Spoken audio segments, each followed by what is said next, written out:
14, we're going to make this frame structure here, and it's basically composed of 1 foot by 1 foot members in cross section. And we've got these diagonals on the edges here. Now this looks like a lot of pieces, but of course, all we really have to make is just one side of this, and then we can quickly copy the rest. Let's focus on really this edge of the wall here.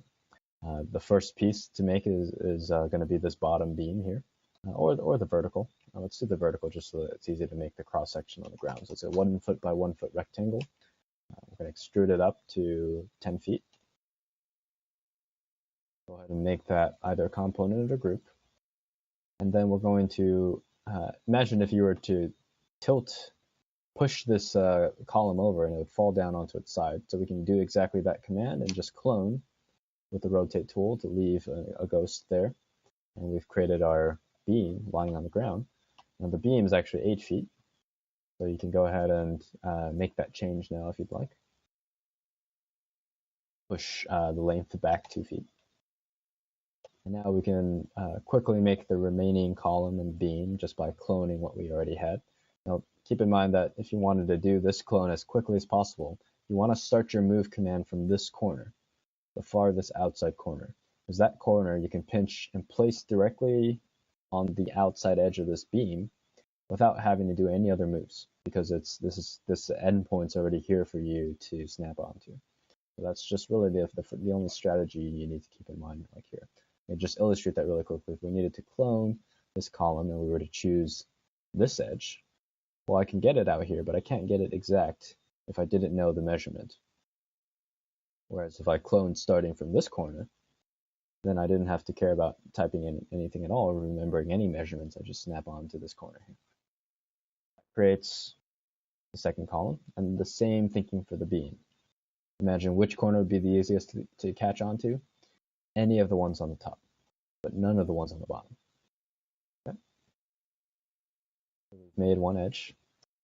Now we got to worry about this 45-degree one. And the first step is really just going to be positioning it in the right place. And then we're going to clip off these edges to make it like an arrow.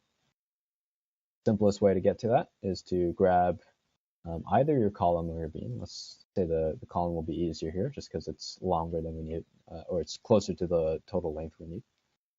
And then we're going to clone from the midpoint. And the reason is if we can get the midpoint to sit here, that will never change, and then we can just rotate from there as well.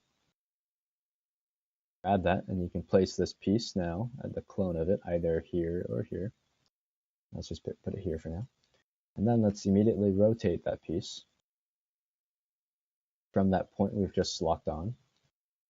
Use any reference point, and then type in 45. Here, we can push-pull this to get it to the exact distance we need, or more. It doesn't really matter at this point. Just want to overshoot it. And we're going to edit that piece. And now we're going to come in with our line and just cut the profile we need. And this is going to create the individual smaller surfaces which we can push-pull out of existence. Sometimes in cases like this, it might get hard to see it, so just make sure you know exactly what's happening. You know that as long as you select any edge, which would be on the plane 1 foot behind, it will eliminate that piece. You don't even have to think about it or verify it. So here I'm sort of grabbing this little triangle, and then I'm hovering over the most accessible edge from my viewpoint. So now we've got our centerpiece.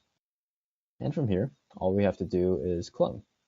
And the easiest way to do that is let's just grab these pieces, not including the column, because if we rotate around this column, we don't need to make a duplicate. We're going to pick either point, this point, or this. Actually, we need to pick this point to sweep this. Well, technically, we want to be right in the middle, but we're not going to be able to do this in exactly one step unless you did create a point in the middle, but it's not a problem. Make sure that you're rotating correctly over 90 degrees. And make sure you click that Control or Command key. And then from there, you can switch to the Move tool and get it right in place. So that doesn't take too long. And then from here, you can actually grab the entire thing. You can just clone, rotate that out in the middle of nowhere. 180 degrees. and then move it right back in place. And in that case, I accidentally grabbed these two columns, so I can come back through and just delete a copy of those.